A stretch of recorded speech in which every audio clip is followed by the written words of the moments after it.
sal de aquí ahora mismo o llamo a seguridad. Alejandro Rivas golpeó el brazo de su silla de ruedas con furia. La niña, que había aparecido de la nada en su oficina privada, no se movió ni un centímetro. Tenía el cabello sucio, la ropa rota y las mejillas manchadas de tierra, pero sus ojos, esos ojos, lo miraban con una determinación que lo desconcertaba. Papá, necesito hablar contigo, dijo ella con voz firme. ¿Papá? Estás loca, yo no tengo hijos. Largo de aquí antes de que mi mamá. Se llama Isabel Morales. Las palabras golpearon a Alejandro como un puñetazo en el estómago. Se quedó inmóvil observando el rostro de la niña, los ojos verdes, la forma de la nariz, incluso la manera testaruda de inclinar la barbilla. Era imposible, pero ahí estaba. Eso no prueba nada, murmuró tratando de mantener la compostura. Isabel, yo terminamos hace 2 años. Nunca me dijo que por qué tú no le contestabas las llamadas. Lo interrumpió la niña. Te mandó cartas, mensajes, hasta fue a tu oficina, pero tú ya tenías otra novia. Alejandro cerró los ojos. Recordaba vagamente a Isabel intentando contactarlo después de su ruptura, pero él estaba furioso, dolido, y Verónica ya había entrado en su vida como un huracán. Había ignorado todo lo que viniera de Isabel. ¿Cómo te llamas?, preguntó finalmente. Emilia Morales. Tengo 7 años. 7 años. Alejandro hizo cálculos rápidos. Las fechas coincidían perfectamente, aunque fueras mi hija, lo cual no está probado. ¿Qué haces aquí? ¿Cómo entraste? Emilia se encogió de hombros. Me subí al elevador cuando el señor de traje no miraba. Necesito tu ayuda. Mi mamá está muy enferma. Si necesitas dinero para médicos, puedo darte algo, pero no quiero tu dinero. Lo cortó Emilia con una fuerza que lo sorprendió. Quiero que vengas conmigo al hospital, que la veas, que hables con ella. No puedo hacer eso, Isabel, y yo. Mi mamá se va a morir. La simplicidad brutal de esas palabras dejó a Alejandro sin respuesta. Emilia se acercó a su silla de ruedas sin miedo y puso su pequeña mano sobre la del papá. Yo sé que tú puedes caminar otra vez. Alejandro retiró la mano bruscamente. Que dijiste que puedes volver a caminar, pero primero tienes que recordar para qué vale la pena hacerlo. Eso es imposible. Los médicos dijeron que mi lesión es permanente. Llevo 1 año en esta silla y los médicos no saben todo, dijo Emilia con la seguridad de alguien que ha visto demasiado para su edad. Mi mamá me contó que antes del accidente eras muy fuerte, que podías hacer cualquier cosa. Tu mamá habla demasiado. También me dijo que después del accidente te volviste muy triste y que cuando la gente se pone muy triste el cuerpo se rinde. Alejandro la miró fijamente. Era una niña, pero había algo en sus palabras que lo inquietaba. ¿Por qué crees que puedo caminar? Porque ayer soñé contigo. Estabas parado cargando a mi mamá para subirla a un carro bonito y los dos se veían felices. Los sueños no son reales, niña. A veces sí, respondió Emilia. Cuando uno lo sueña con mucha fuerza. Se hizo un silencio tenso. Alejandro observó a la niña que decía ser su hija. Tenía razón sobre los ojos, eran idénticos a los de Isabel y también tenía esa misma manera de hablar, directa y sin rodeos. ¿Dónde está tu mamá?, preguntó finalmente. En el Hospital General, en el cuarto 204. Lleva días sin despertarse. ¿Y quién te cuida? Yo me cuido sola, pero ahora necesito que tú me ayudes a cuidarla a ella. Alejandro sintió una presión extraña en el pecho. Hacía 1 año que no sentía nada parecido a la responsabilidad o la preocupación por otra persona. Emilia, escúchame bien, aunque fueras mi hija, yo no soy la persona que necesitas. Mírame, estoy roto, no puedo ni cuidarme a mí mismo, pero podrías intentarlo, ¿no? ¿Por qué? Porque las cosas rotas no se arreglan. Emilia lo miró con una tristeza que no debería existir en los ojos de una niña de 7 años. Mi mamá dice que tú eras diferente antes, que eras bueno. Tu mamá se equivoca. Yo nunca he sido bueno entonces, porque cuando te miro siento que estoy en casa. La pregunta golpeó a Alejandro más fuerte que cualquier acusación. Se quedó sin palabras mirando a esta niña que había aparecido de la nada reclamando ser su hija y prometiendo milagros imposibles. Papá, dijo Emilia suavemente, ¿me vas a ayudar o no?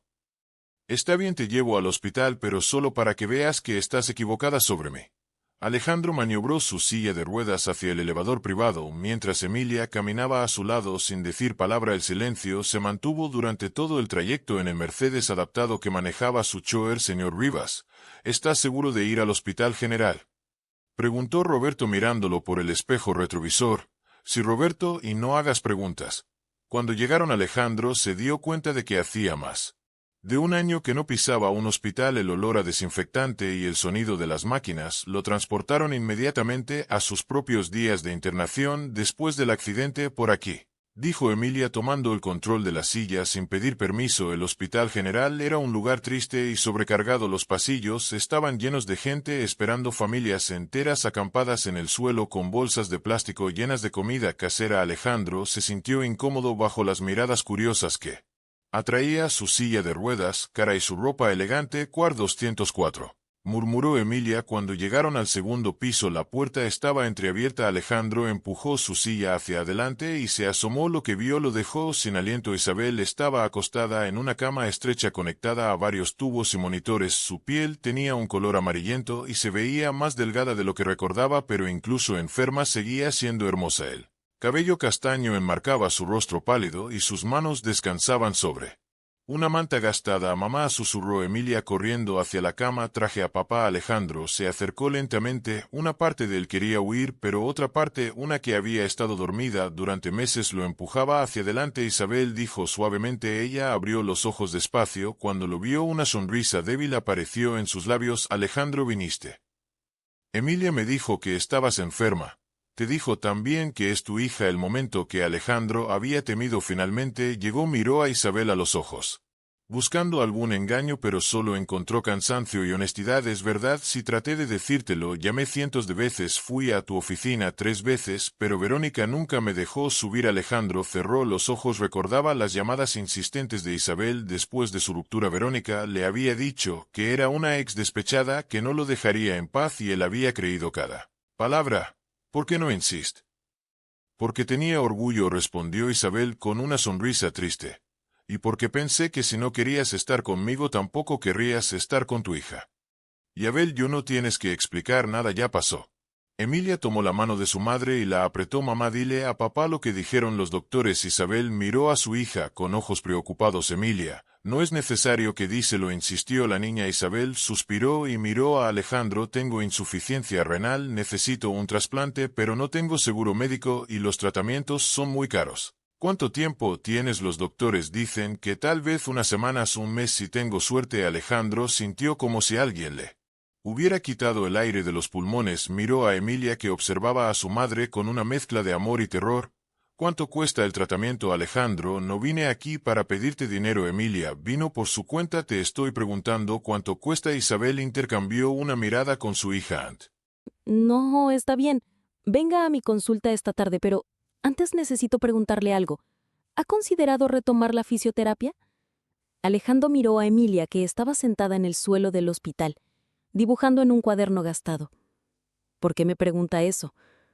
Porque he visto casos donde un propósito fuerte ayuda a la recuperación, y usted acaba de encontrar uno poderoso. Después de colgar, Alejandro se acercó a Emilia. ¿Qué dibujas? Nuestra casa, respondió ella sin levantar la vista. Mira, aquí estás tú, aquí está mi mamá y aquí estoy yo. Y hay un jardín grande donde podemos jugar. El dibujo era simple pero detallado. 3 figuras de palitos tomadas de la mano frente a una casa con ventanas amarillas y flores en el jardín.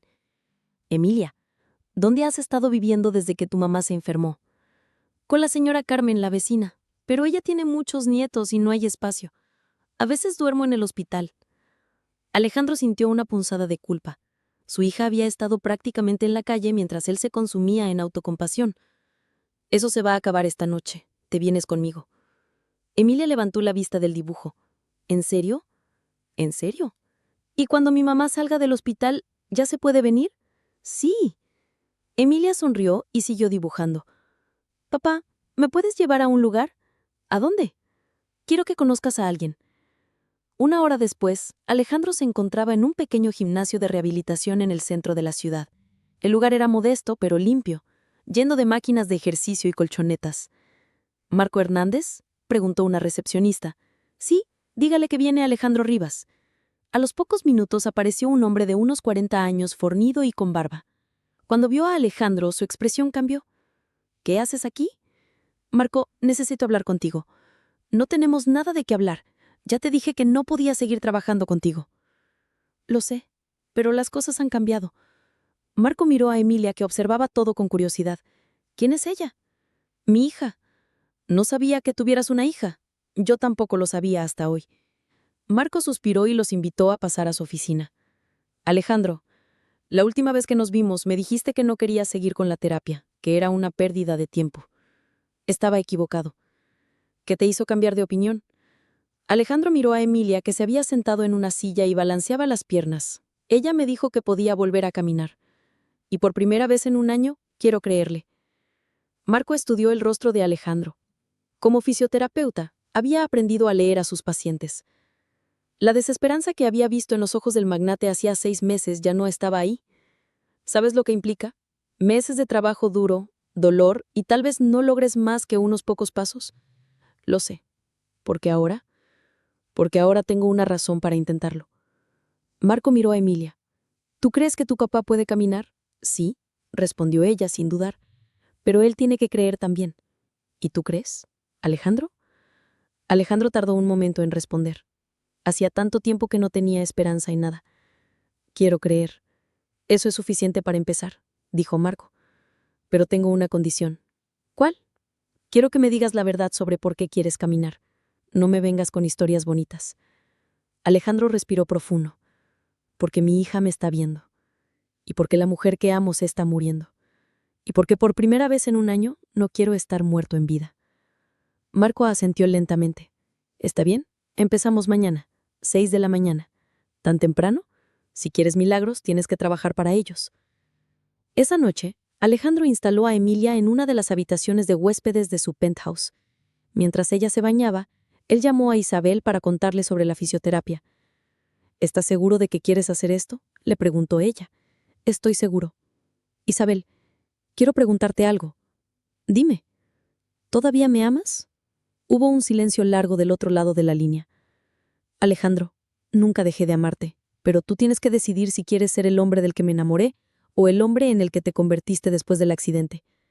Voy a ser mejor que cualquiera de esos dos.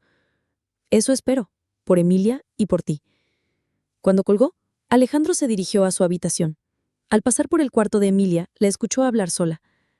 Virgencita, ya mi papá está empezando a creer. Ahora ayúdalo a caminar, por favor, y que mi mamá se cure. Amén. Alejandro sonrió por primera vez en meses. Tal vez los milagros eran posibles. Tal vez solo necesitaban un poco de fe y mucho trabajo. Al día siguiente, a las 6 en punto, estaba en el gimnasio de Marco, listo para empezar. ¿Qué significa esto de que Alejandro no va a venir a la junta directiva? Verónica Sandoval caminaba de un lado a otro en su oficina, el teléfono pegado al oído. Su asistente le había dado la noticia que menos quería escuchar. Dice que está ocupado con asuntos familiares, señora Sandoval, respondió la secretaria nerviosamente. ¿Asuntos familiares? ¿Qué asuntos familiares? Alejandro no tiene familia. Verónica porgó el teléfono y se dirigió a la ventana. Desde que Alejandro quedó en silla de ruedas, ella había tomado control de Empresas Rivas poco a poco. Al principio solo era ayuda temporal, pero después se había vuelto indispensable. Los accionistas la respetaban, los empleados la obedecían, y Alejandro había perdido el interés en los negocios, hasta ahora. El teléfono sonó otra vez. ¿Qué, señora? Hay un reportero aquí que dice que quiere confirmar una información sobre el señor Rivas. ¿Qué información? Algo sobre una hija. Verónica sintió como si el piso se moviera bajo sus pies. ¿Qué pasa el reportero? Era joven y ambicioso, el tipo que haría cualquier cosa por una historia. Señora Sandoval, me llamo Javier Moreno del periódico El Nacional. Tengo información de que Alejandro Rivas acaba de reconocer a una hija ilegativa. ¿Puede confirmar esto? No sé de qué me habla. Tengo fotos de él entrando al Hospital General con una niña. Y también tengo registros de que contrató los servicios médicos privados del doctor Mendoza para hacerse exámenes de compatibilidad de órganos. Verónica mantuvo la compostura, pero su mente trabajaba a toda velocidad. Señor Moreno, Alejandro Rivas es un hombre muy reservado. Estoy segura de que cualquier decisión personal que tome será comunicada en el momento apropiado. Entonces, ¿no niega que tiene una hija? No confirmo, ni niego, nada. Buenos días.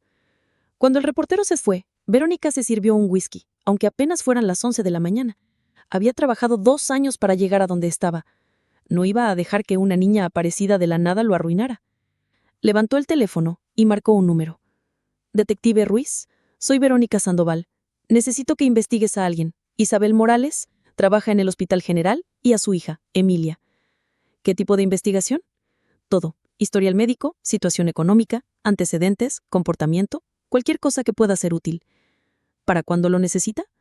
Para ayer. 3 días después, Verónica tenía el expediente completo. Isabel tenía deudas médicas enormes. había perdido varios empleos por faltas debido a su enfermedad y había intentado contactar a Alejandro múltiples veces después de su ruptura. La niña había faltado mucho a la escuela y había estado prácticamente viviendo en la calle.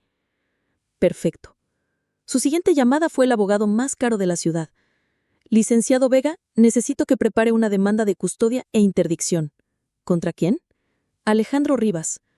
Hubo un silencio del otro lado de la línea. Señora Sandoval, ¿está consciente de lo que me está pidiendo?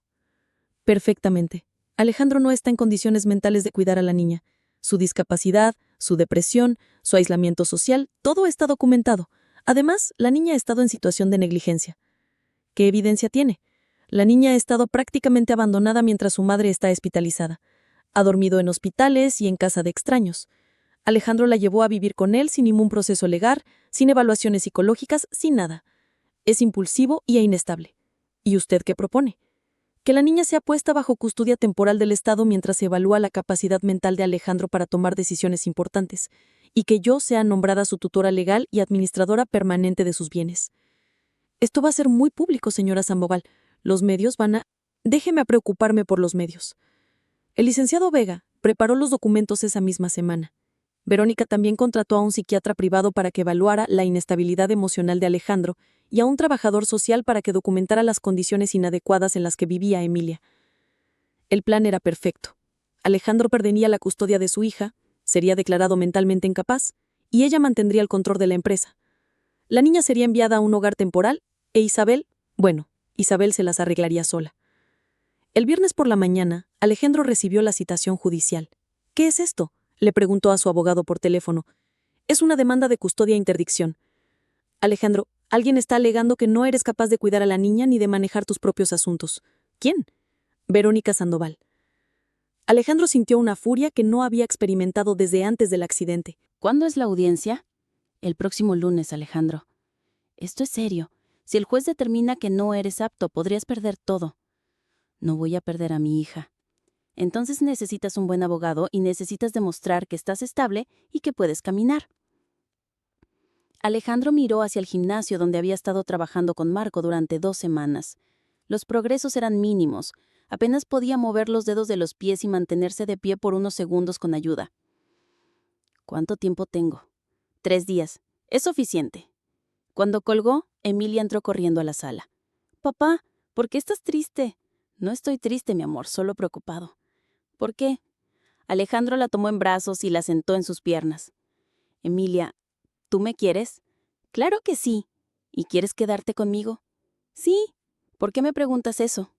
«Porque tal vez tengamos que convencer a un juez de que somos una familia de verdad». Emilia lo miró con sus ojos verdes y le sonrió. «Papá, nosotras ya somos una familia de verdad. Solo tenemos que enseñárselo a los demás». El lunes por la mañana, el juzgado familiar estaba lleno de reporteros. La noticia de que Alejandro Rivas tenía una hija había corrido como pólvora, y ahora toda la ciudad quería saber qué pasaría con la custodia. Alejandro llegó en su silla de ruedas, vestido con su mejor traje. A su lado caminaba Emilia, también arreglada con un vestido azul que él le había comprado especialmente para la ocasión. «¿Estás nerviosa?», le preguntó en voz baja. «Un poquito, pero tú estás conmigo, así que todo va a salir bien». Del otro lado del pasillo, Verónica conversaba con sus abogados. Llevaba un traje gris muy formal y una expresión seria. Cuando vio llegar a Alejandro, le dirigió una sonrisa fría. «Señoría, llamamos al caso Sandoval versus Rivas», anunció el secretario. El juez Martínez era un hombre mayor con fama de ser justo, pero estricto. Revisó los documentos mientras las partes tomaban sus lugares. «Entiendo que esto es una demanda de custodia e interdicción. Señor Vega, como representante de la demandante, puede proceder». El abogado de Verónica se levantó con confianza. «Señoría, venimos aquí porque estamos preocupados por el bienestar de una menor de edad. Emilia Morales ha estado viviendo en condiciones inadecuadas y el señor Rivas, debido a su condición mental y física, no está capacitado para cuidarla». «¿Qué evidencia presenta?» «Primero, el señor Rivas sufre de depresión severa. Desde su accidente, ha estado aislado socialmente, ha abandonado sus responsabilidades empresariales y ha mostrado comportamiento impulsivo al llevarse a la niña sin ningún proceso legal». Verónica se levantó para testificar. «Señoría, yo he conocido a Alejandro durante 3 años. Después del accidente cambió completamente. Se volvió amargado, agresivo y ha estado tomando medicamentos para la depresión». La semana pasada decidió de un día para otro que era el padre de esta niña sin hacerse siquiera una prueba de paternidad. ¿Ha observado algún comportamiento específico que la preocupe? Sí, señoría. Alejandro le está prometiendo a la niña que va a caminar otra vez, lo cual es médicamente imposible. Está creando falsas esperanzas. También está considerando donarse un riñón a la madre de la niña, lo cual demuestra que no está pensando claramente. Alejandro apretó los puños. Su abogado le tocó el hombro para calmarlo. Además, continúa Verónica, la niña ha estado faltando a la escuela, ha dormido en hospitales y en casa de desconocidos. Necesita estabilidad, no las fantasías de un hombre que no puede aceptar su realidad. Cuando terminó el testimonio de Verónica, el juez se dirigió a Alejandro. Señor Rivas, ¿qué tiene que decir a estas acusaciones? Alejandro se irguió en su silla. Señoría, es verdad que no he sido un buen hombre durante el último año. El accidente me cambió, y me volví amargado y egoísta. Pero conocer a mi hija me ha dado una razón para cambiar. ¿Cómo sabe que es su hija? Me hice las pruebas de paternidad de la semana pasada. Los resultados confirman que Emilia es mi hija biológica. ¿Y qué planes tiene para su cuidado? Voy a contratar a una niñera y un tutor privado para que no pierda clases. Voy a seguir con mi fisioterapia para recuperarme lo más posible y voy a ser el padre que ella se merece. Señor Rivas, los reportes médicos indican que su lesión es permanente. ¿No considera que está dando falsas esperanzas a la niña? Señoría, hace 3 semanas no podía mover ni un dedo del pie. Ahora puedo moverlos todos y mantenerme de pie por unos segundos. Los médicos se equivocan a veces. El juez tomó notas y luego miró a Emilia. Emilia, ¿puedes acercarte? La niña se levantó y caminó hacia el estrado con paso firme. No parecía asustada. Hola, señor juez. Hola, Emilia. ¿Sabes por qué estamos aquí? Sí, porque la señora Verónica dice que mi papá no puede cuidarme. ¿Y tú qué opinas? Que ella esté equivocada. ¿Por qué? Emilia respiró profundo y habló con una claridad que sorprendió a todos en la sala. Señor juez, yo viví en la calle 3 semanas, tuve hambre, tuve frío y tuve miedo, pero cuando encontré a mi papá, todo eso se acabó. Él me compró ropa, me dio una cama limpia y me abraza cuando tengo pesadillas. ¿Pero no te preocupa que esté en silla de ruedas? No, señor, porque las personas no valen por cómo caminan, sino por cómo aman. Un murmullo recorrió la sala. El juez levantó la mano, pidiendo silencio. Emilia, ¿qué quieres tú? Quiero quedarme con mi papá, y quiero que mi mamá se cure, y no quiero el dinero de nadie, solo quiero una familia. ¿Crees que tu papá va a caminar otra vez? Sí, señor, porque ya empezó. ¿Qué quieres decir? Emilia miró a Alejandro y le sonrió. Papá, enséñales. Alejandro sintió que el corazón se le aceleraba. Con mucho esfuerzo puso las manos en los brazos de la silla y empujó hacia arriba. Lentamente, muy lentamente, se las arregló para ponerse de pie.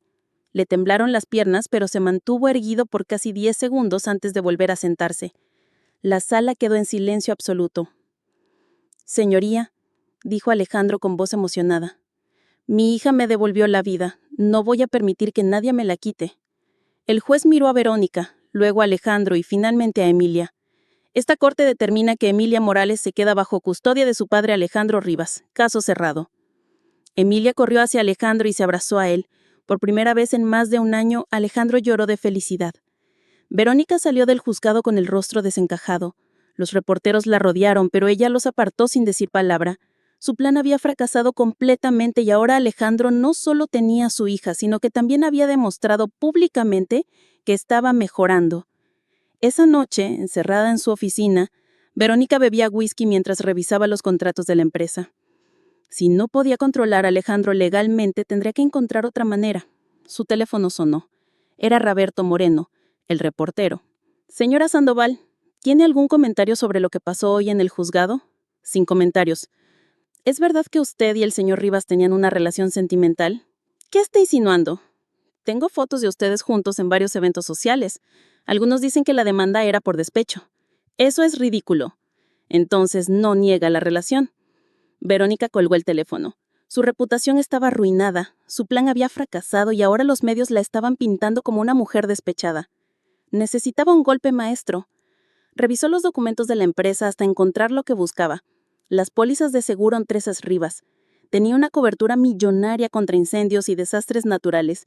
Si el edificio principal sufriera un accidente, ella, como administradora temporal, tendría que manejar la reconstrucción y los seguros. Tomó su teléfono y marcó un número que tenía guardado desde hacía años. Raúl, soy Verónica. Necesito que me hagas un favor. ¿Qué tipo de favor? El tipo que pagamos muy bien y del que nunca hablamos. Al día siguiente, Alejandro llegó temprano al gimnasio para su sesión con Marco. Sus progresos eran lentos pero constantes. Ya podía mantenerse de pie por más de 1 minuto y dar 3 pasos con ayuda. ¿Cómo te sientes? Diferente, como si hubiera despertado de una pesadilla muy larga.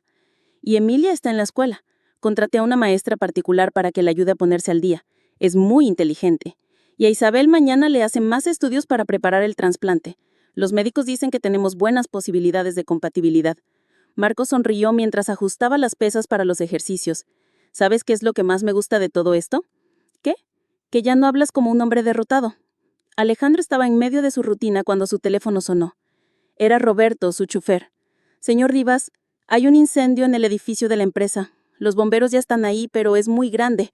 Voy para allá. Señor, tal vez es mejor que... Roberto, voy para allá ahora. Alejandro llegó al edificio de Empresas Rivas cuando las llamas ya habían consumido los primeros 3 pisos.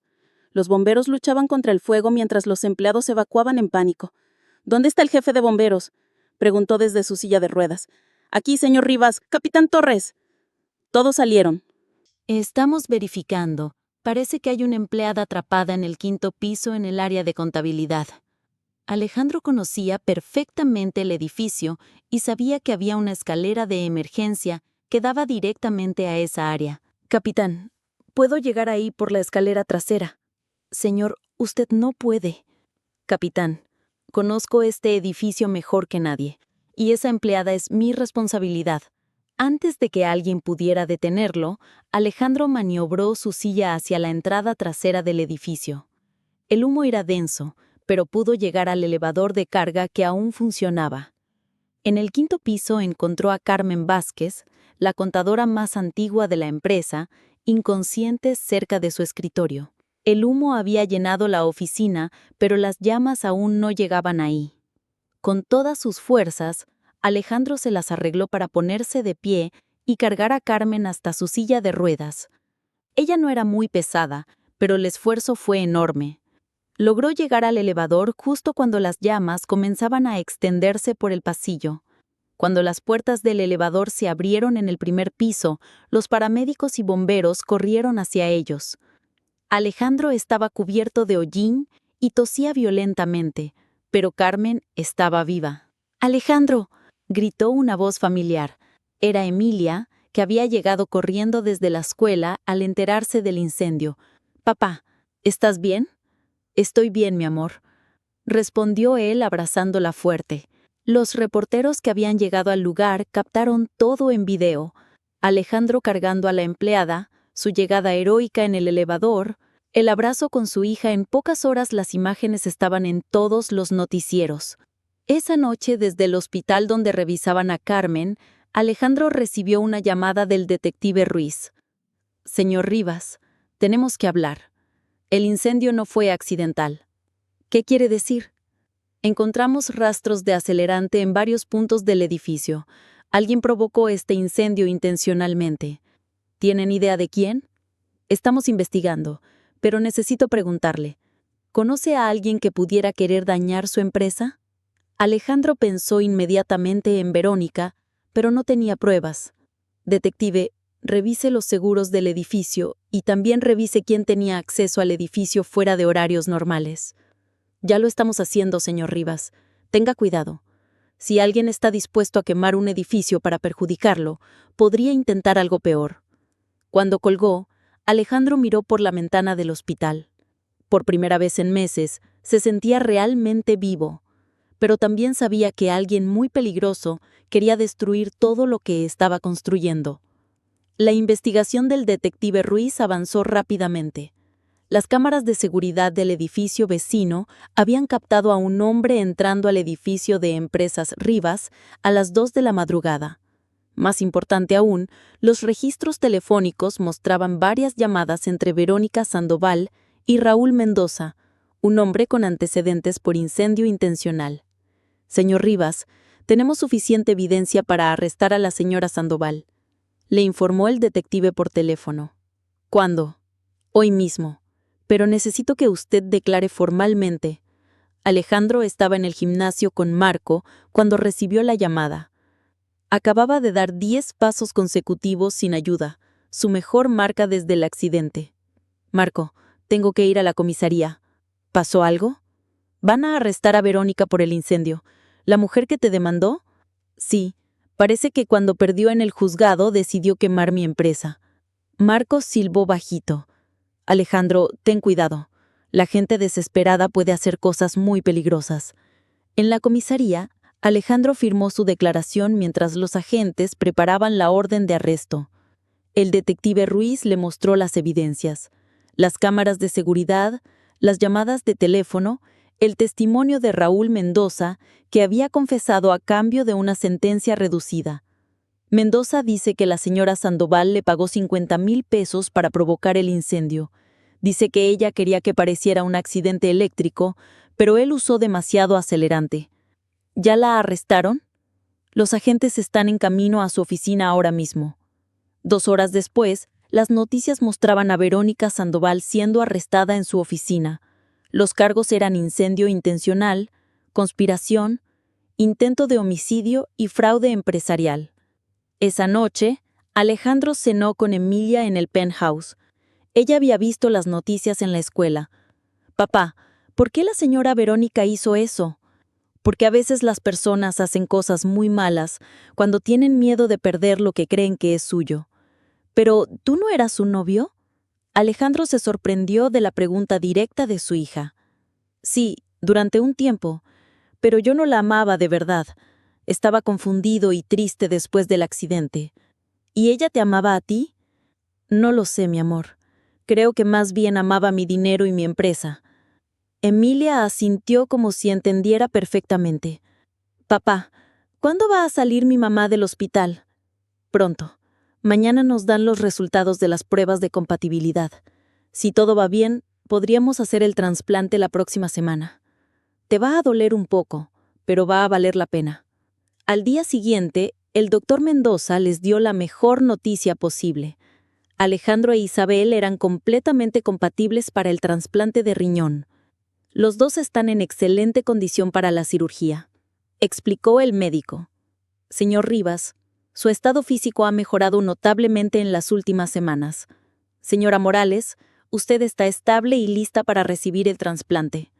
¿Cuándo podemos hacerlo?, preguntó Alejandro. El próximo martes, pero primero necesito que ambos firmen todos los consentimientos y que entiendan los riesgos. Esa noche, Alejandro visitó a Isabel en el hospital. Ella se veía más animada desde que sabían que el trasplante era posible.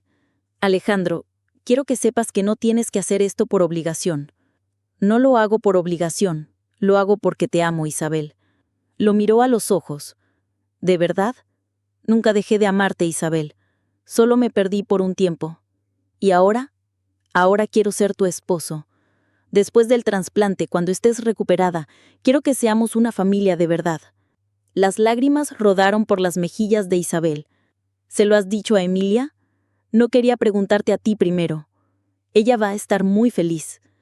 El día del trasplante, toda la ciudad siguió la noticia. Alejandro Rivas, el magnate que había perdido todo y lo había recuperado, donaba un riñón para salvar a la madre de su hija. La cirugía duró 6 horas. Emilia esperó en el hospital, acompañada por Marco y por Carmen, la empleada que Alejandro había salvado del incendio. ¿Crees que todo va a salir bien?, le preguntó Carmen a Emilia. Sí, mi papá es muy fuerte y mi mamá también. Cuando el doctor Mendoza salió del quirófano, tenía una sonrisa en el rostro. Todo salió perfecto. Los dos están estables y en recuperación. Emilia gritó de alegría y se abrazó a Marco. Mi familia está completa. Una semana después, tanto Alejandro como Isabel estaban en casa recuperándose. La historia había llegado a los medios nacionales. El hombre que había perdido el uso de sus piernas, pero había recuperado el amor, la fe y la esperanza. El juicio de Verónica fue rápido. Con toda la evidencia en su contra, fue condenada a 8 años de prisión por incendio intencional e intento de homicidio. Justicia, murmuró Alejandro cuando se enteró de la sentencia. ¿Para quién? Le preguntó Emilia. Para todos, mi amor, para todos. Un año después, Alejandro se despertó temprano y caminó hasta la ventana de su habitación. Afuera, los jardines del hotel estaban perfectamente arreglados para la ceremonia. Había tardado meses en planear este día y quería que todo fuera perfecto. Nervioso, le preguntó a Marco, que había llegado temprano, para ayudarlo a vestirse. Un poco. ¿Tú no te pusiste nervioso el día de tu boda? Estaba aterrado, rió Marco. Pero mira, ya van 5 años y sigo felizmente casado. Alejandro se puso el smoking negro que había elegido especialmente para este día. Ya no necesitaba la silla de ruedas, aunque todavía usaba bastones para caminar largas distancias. Los médicos lo llamaban un milagro médico, pero él sabía la verdad. El amor había sido su mejor medicina. ¿Sabes qué es lo que más me gusta de todo esto?, le dijo a Marco mientras se anudaba la corbata. ¿Qué? Que hace 2 años pensé que mi vida había terminado, y hoy voy a casarme con la mujer que amo, y tengo una hija que me devolvió la esperanza. Un golpe en la puerta los interrumpió. Era Emilia, vestida con un hermoso vestido rosa y con una corona de flores en el cabello. «Papá, ¿estás listo? Mi mamá ya está nerviosa». «¿Cómo está?» «Hermosa, más hermosa que nunca». Alejandro sonrió. Isabel se había recuperado completamente del trasplante y ahora trabajaba medio tiempo como consejera para familias en crisis en el hospital. Había encontrado su vocación ayudando a otros que pasaban por situaciones difíciles. «Emilia, ¿puedo preguntarte algo?» «Claro, papá». «¿Estás feliz de que mi mamá y yo nos casemos?» «Papá, yo he estado esperando este día desde que te conocí. Claro que estoy feliz». La ceremonia se realizó en el jardín del hotel, con vista al mar. Alejandro había invitado solo a las personas más importantes: Marco y su familia, Carmen y algunos empleados de la empresa Rivas. Esa, el doctor Mendoza y, por supuesto, Isabel y Emilia. Cuando comenzó la música, Alejandro tomó sus bastones y caminó lentamente hasta el altar. Cada paso le recordaba el camino que había recorrido, de la desesperación a la esperanza, de la soledad al amor, de la rendición a la lucha.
Por favor, cuéntanos en los comentarios de qué país nos estás viendo.